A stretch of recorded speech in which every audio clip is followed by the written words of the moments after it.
Welcome to episode 4 of Total War Profiled, a series that looks at a faction from Total War and investigates into its historical accuracy. Today we have Byzantium from Medieval 2 Total War Vanilla, starting date 1080. Let's start off with a map. Here is the real historic map compared with the in-game map. As you can see, there's a few inaccuracies of course, but overall it's not bad. Crete is in the wrong hands, yeah, I know, and some of their territory in southern Anatolia, Turkey, is missing. Some European territory is missing also, but overall, I cannot complain with this map, it's good enough. Now, what I absolutely love about Byzantium in this game is that they are incredibly accurate, but in the complete wrong time period. The game starts in 1080. Hold on, first of all I just want to say, they're like Bronze Age Egypt. It's like Bronze Age Egypt is accurate for the Bronze Age, but it's inaccurate for the start date of a time. Not by as much with Byzantium though. The game starts in 1080, but historically this position we see in the game took place 20 years later, so it's like 20 years out of sync with actual history. I'll explain more of this later with a table of everything as well. Alexius Comnenus, or Alexius III, begins the game as Emperor of Byzantium in 1080. This, however, is not accurate. Alexius came to be Emperor in 1081 through a conspiracy led by a man called Caesar John.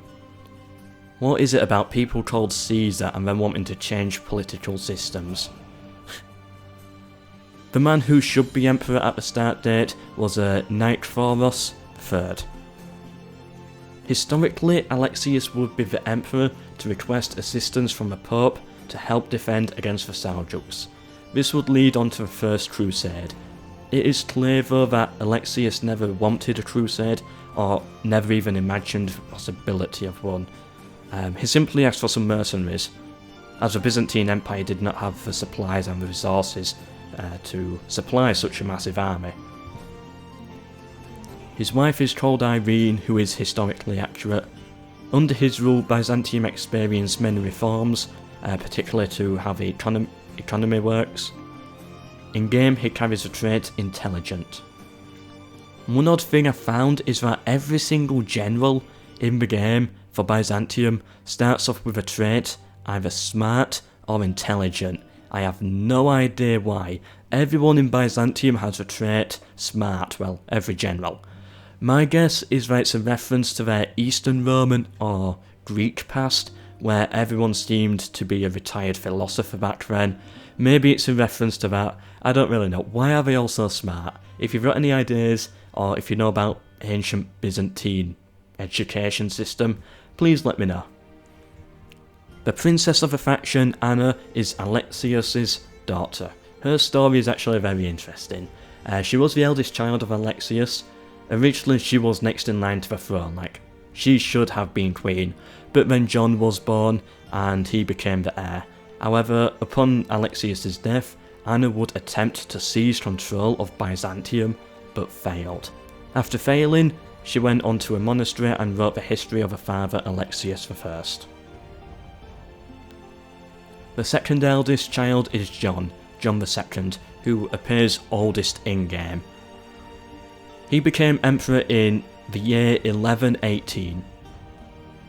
John turned out to be a successful and skillful emperor. In the game, as heir, he carries the retinue Mentor. This may be a reference to him learning how to rule before put into the position of power. Maybe, I don't know. The two other children not of age in the game, Andronicus and Isaac, they are of course accurate, but they have their own history and it's not represented in the game, so I'm not going to go into too much detail of it in this video. Or really any detail at all, except for they were real people. Alexius had other children, but the game limit is 4, and these are the 4 main ones historically, so yeah. I guess it would count as a historical mistake, but it's an understandable one. As usual, all historical agents in the game are fiction, but someday I will find one that is not. Someday I will find an agent, a bishop, a spy, diplomat, merchant, whatever it is, someone who is actual based on history. There must be one somewhere. Princesses don't count. There were also 2 other generals in the game, but sadly neither of these were real, or to the best of what I could find anyway.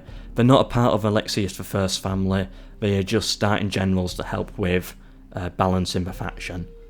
Okay, now onto the fact that their family is out of sync.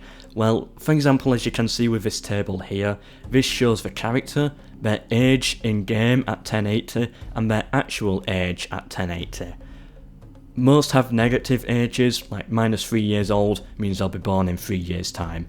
I find this hilarious, but I can understand from a gameplay perspective why they would have done this. But I just find it funny that it's like 20 years out of sync or something. Now we have talked about the map and the family members. Time to discuss the unit roster. First, the Varangian Guard, the unique unit in-game for Byzantium, and historically a unit that would become famous for Byzantium as well. The unit was inspired greatly from Vikings. Byzantium also has the missile cavalry unit, the Baradatoi. You know what, my pronunciation is horrible, but that looks like it could be right. In real history, this unit will become a palace guard regiment, and they acted more of a police force in Constantinople and Thessalonica, rather than an actual unit on the field. They weren't a missile cavalry unit at all, and instead they were rather an infantry unit that would carry a whip and a staff. Then why did Total War make them a missile cavalry unit? It doesn't make sense. After some digging, I found that the unit does have some history as being former part of the Magiars, and their fighting style, to the best of my knowledge, was one which involved cavalry, especially missile cavalry, but I really don't know much about these people, so if you know something else and can correct me there, please do. As it is Byzantium, there's also a lot of historical references to their fleet in the game. They have the Dromon, for example, which was their main galley unit. In addition to this, they also have the Fire Ship, a boat that uses Greek fire in combat, a weapon that they still were believed to have had at the time. There were other units in the roster of Byzantium that were inaccurate, such as the dismounted Latincon, who I couldn't find anything about, and Trebizond archers. I could not find a single reference about people from Trebizond being good at archery. That being said, I did not look too deep into that, so please let me know if you have any extra information. As we saw with the Sherwood archers for England, they do often dip into legend with some of their units, so maybe there's some legend behind it. I don't really know about Byzantine mythology or legends and stuff. Last but not least, Byzantium has no gunpowder units in the game, except for one very late game cannon. Byzantium's late gunpowder roster is mostly non-existent for that. The reason for this is due to Byzantium's short history after 1080. Well, short compared to the other factions in the game. And that is everything for Byzantium. Overall, this faction is probably the most historically detailed we have yet come across, despite them being out of sync by about 20 years. I would give Byzantium 4 stars out of 5 for their historical accuracy. Hope you enjoyed this video and hope you learnt something. If you want to see more, then please subscribe. If you want to help me out, then please do share as well, as that's my main source of growing. Next week's episode will be on Saturday as always, and it will be voted on by tier 3 Patreons this time. So if you want to vote on future videos, then you might want to check that out, it's up to you. Hope to see you in the next episode, and goodbye.